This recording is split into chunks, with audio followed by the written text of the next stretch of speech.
Hello, नमस्कार, आदाब, सत श्री अकाल और अस्सलाम वालेकुम। मैं हूं मोहम्मद अहमद काज़मी, लेकर आया हूं आपका पसंदीदा कार्यक्रम ग्लोबल न्यूज़। इस वक्त बड़ी खबर मॉस्को से है, जहां रूस ने इजराइल के जरिए सीरिया के खिलाफ किए गए हमलों की मजम्मत की है। रूस की सरकारी न्यूज़ एजेंसी तास के मुताबिक फॉरेन मिनिस्ट्री की स्पोक्सपर्सन मारिया ज़खारोवा ने कल कहा है कि रूस 2 जुलाई को सीरिया के ठिकानों पर किए गए इजराइल के हमलों की सख्त मजम्मत करता है और मांग करता है कि इजराइल सीरिया में हमले करना बंद कर दे। रिपोर्ट के मुताबिक मारिया ज़खारोवा ने कहा कि एक बार फिर हम इस बात पर जोर देते हैं कि सीरियाई इलाके में चल रहे इजरायली हमले साफ तौर से नाकाबिल कबूल हैं। हम इस तरह के गैर जिम्मेदार कामों की सख्त मजम्मत करते हैं जो सीरिया की सॉवरेनिटी और इंटरनेशनल कानून के बुनियादी उसूलों की खिलाफ वर्जी है और उनके बिना शर्त खात्मे की मांग करते हैं। 2 जुलाई को इजराइल के जंगी जहाज़ों ने सीरिया के तरतूस सूबे में कई मिसाइलें दागी थीं, जिससे 2 आम शहरी जख्मी हुए और शहरी बुनियादी ढांचे को नुकसान पहुंचा। रूस के इस बयान से पहले सीरिया की फॉरेन मिनिस्ट्री ने एक बयान जारी करके इजराइल के हमलों की मजम्मत की थी। दमिश्क का कहना है कि इस तरह के हमलों का जवाब देने के लिए वो हर तरह का कानूनी तरीका इस्तेमाल करेगा। ईरान के पारस टुडे ने जानकारों के हवाले से बताया है कि इजराइल सीरिया में सरगर्म टेररिस्ट को सपोर्ट और उनको मजबूत करने के मकसद से फौजी ठिकानों को निशाना बनाता रहता है। इसकी ख़ास वजह यह है कि इजराइल इस बात पर बहुत फिक्रमंद है कि सीरिया के अंदर सरगर्म टेररिस्ट कहीं कमज़ोर न पड़ जाएं।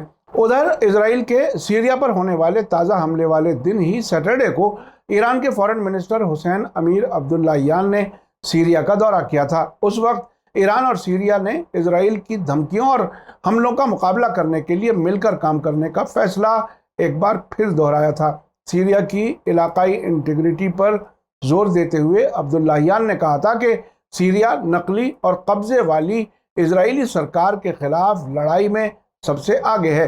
साथ ही उन्होंने कहा था कि हम नकली इजरायली हुकूमत के जरिए पैदा किए गए खतरों के खिलाफ इलाके में परमानेंट सिक्योरिटी यकीनी बनाने के लिए रेजिस्टेंस के लिए सपोर्ट देना जारी रखेंगे।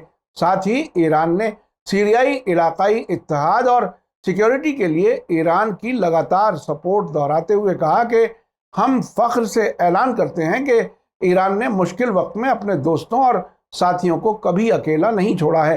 इस मौके पर सीरिया के फॉरेन मिनिस्टर फैसल मिक़दाद ने पूरी तरह से ईरान की तरफ से दी जाने वाली मदद और हमदर्दी पर भरोसा जताया था।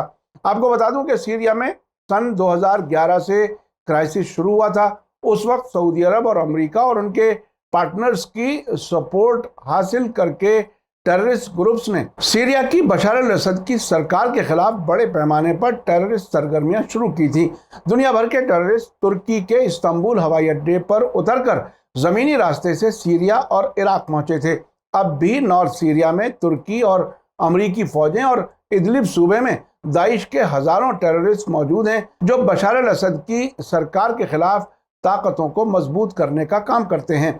सीरिया का अमरीकी फौज पर इल्ज़ाम है कि वो देर जोर इलाके में तेल और फसलें चुरा रहा है। सीरिया का तकरीबन 4000 स्क्वायर किलोमीटर इलाका अब भी तुर्की के कब्जे में है। हाल ही में तुर्की ने सीरिया में एक और फौजी कार्रवाई करने का इशारा किया था। उसके बाद ईरान के फॉरेन मिनिस्टर हुसैन अमीर अब्दुल्लाहियान ने इस हमले को टालने के लिए तुर्की और सीरिया का दौरा किया है। आखिर में आपको याद दिला दूं कि अगर आपने अभी तक media star world YouTube channel subscribe नहीं किया तो सब्सक्राइब कर लें और घंटी दबाना ना भूलें। और अगर आप हमें फेसबुक पर देख रहे हैं तो हमारे पेज को लाइक करें ताकि हर नई वीडियो की खबर आपको सही वक्त पर मिल सके। इसी के साथ मुझे दीजिए इजाज़त। ग्लोबल न्यूज़ का ये एपिसोड आपको कैसा लगा कमेंट्स में ज़रूर लिखें। थैंक यू, धन्यवाद, शुक्रिया। जय भारत, जय हिंद।